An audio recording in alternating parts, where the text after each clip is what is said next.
Hey yogis, I felt called to share about breath habits.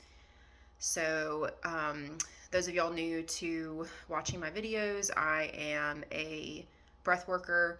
I facilitate breath sessions, usually private sessions, and will watch how you breathe and help identify any areas that need working on.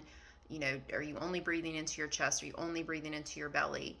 Do you have shallow breaths? Do you have like breaths that catch when you're exhaling? And it's like, and why? So looking at our breath, feeling our breath, and asking ourselves the question, okay, what is my breath telling me right now?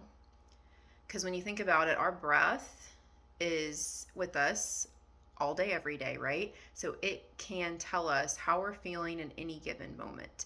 And there are reasons behind why we breathe the way we do.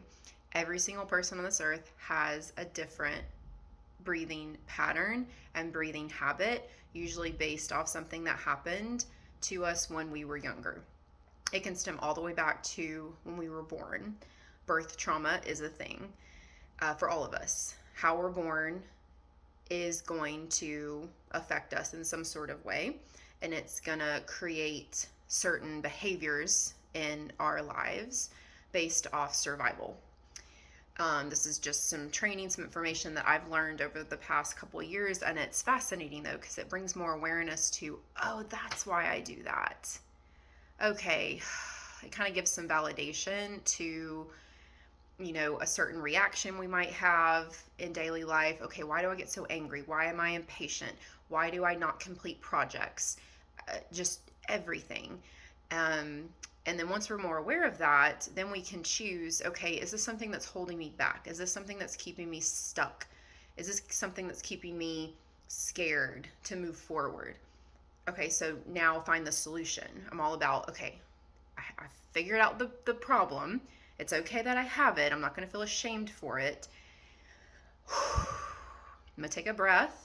Okay, now how can I move forward? What is the solution? I figured out the root. That is one of the hardest things to do, but it is like the most empowering once we figure that out. And you know this if you go to therapy or you have any other sort of healing modality that's helped you. When you get to that root of the problem, then that's when healing can take place. So, breath habits. And I noticed this when I was taking a yoga class this morning, that as I was inhaling, I felt like I was really trying to control my inhale, which is a superficial inhale. It's almost like, okay, I need to make this perfect.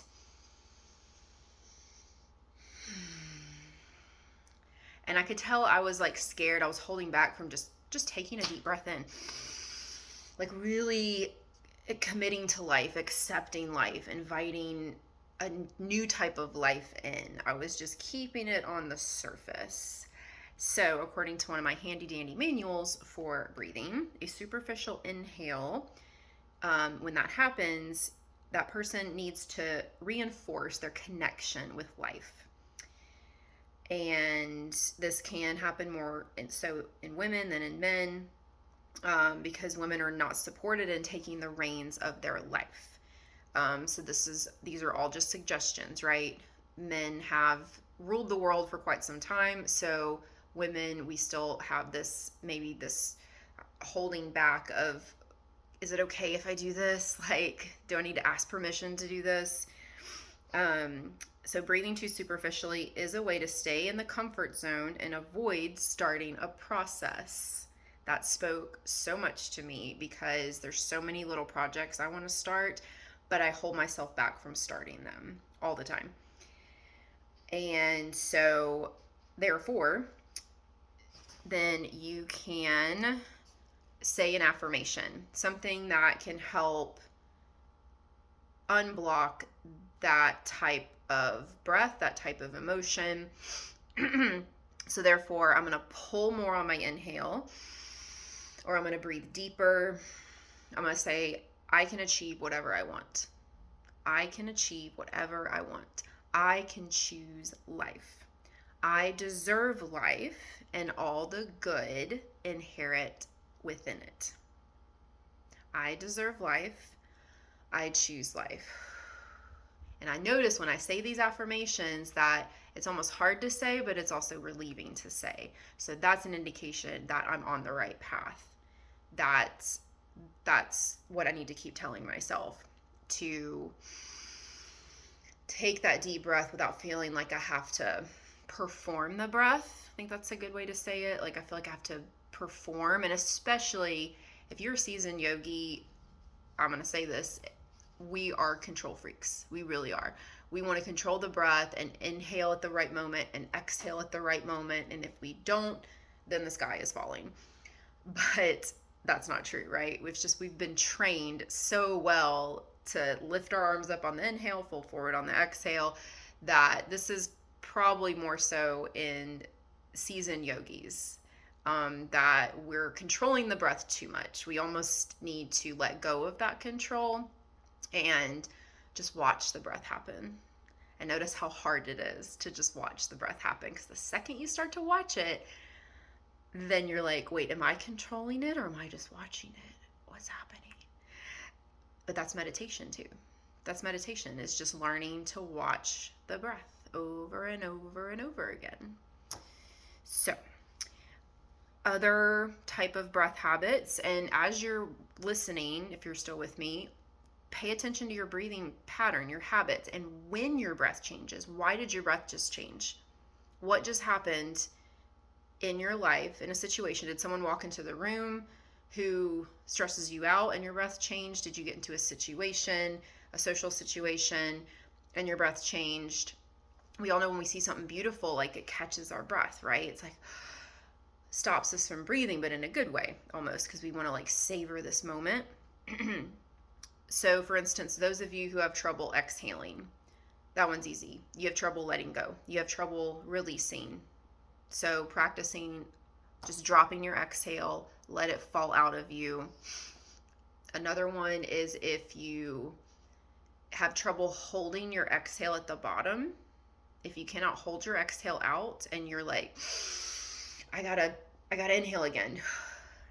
It's because we probably have something within us that's feels like there's scarcity, that there's not enough, that I don't have enough air. I don't have everything that I want. But we do. There is abundance everywhere, all the time. There's enough for all of us. There is a forced exhale where we just force the breath out. So you would say things like surrender. You can accept your past. You are innocent. Life is pleasurable. You can forgive. Or if you inhale and pause and you don't want to exhale, this could mean fear of death, hesitation in letting go, not feeling safe. If you cannot breathe into your belly, that's probably another indication that you don't feel safe, because breathing into our belly can tell us I am safe. But if that's hard to do, then we got to practice that trust muscle of I am safe. If we only breathe into the chest, say we can only breathe up here, that means we're stuck in our emotions and we have no strength to deal with them.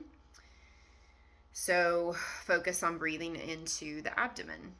So this goes from what I just said. Maybe you have trouble breathing into your abdomen and telling yourself, I am safe. Those of you who only breathe into your belly and you cannot breathe into your chest, you can, but you're resisting breathing into your chest. You might have trouble feeling.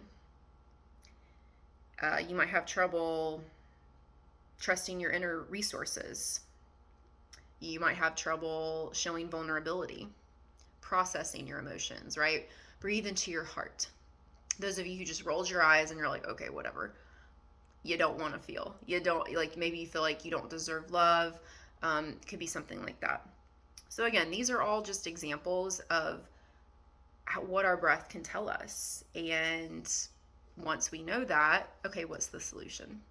So if you're interested in learning more about this, just DM me for a breath session, and maybe I'll see you there on the mat. Have a beautiful day.